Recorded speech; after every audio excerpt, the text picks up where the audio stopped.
Hey everybody, welcome to Home Groups, where we apply the message we heard this weekend at Freedom Valley Church. This weekend, I spoke in the third week of our Stand sermon series, talking about the foundation that is Christ alone, how we need to build our life on the rock of Jesus, not the sand of this world. Yeah, and a lot of us think that we're building a great foundation by attending church and volunteering at church. In fact, that's one of our things that we always say to God, like, I'm a good person, I go to church, I serve people at church, but that's not necessarily a great foundation. A great foundation is a relationship with Jesus Christ. And so it comes down to Bible reading on your own, not just hearing what somebody else has read from the Bible, like a sermon or Bible study, but actually getting into it on your own, spending time in prayer, setting aside time every day to talk to God and express your thoughts and feelings to Him.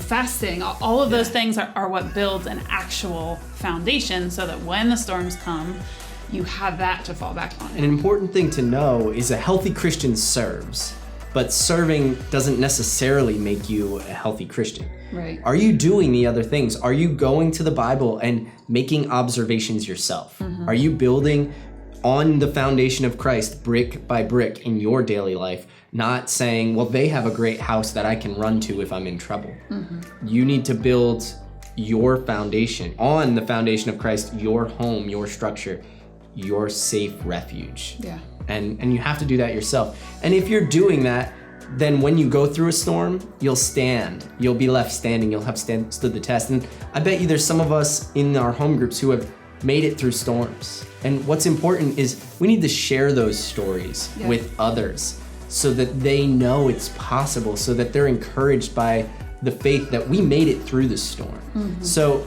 has that happened? Have you made it through a storm because of the foundation of Christ Jesus? Maybe you can even identify places in your life before Jesus where you went through a storm, and then after Jesus and you went through a storm, and kind of see the difference in your life and your emotions during that time and in your relationships and what has happened since Jesus. So let's spend some time asking that question. What have I been learning from God lately? Mm-hmm. And how have I stood the tests in the past, and how can I stand them in the future? Yeah, should be a great discussion, guys. We'll see you next week.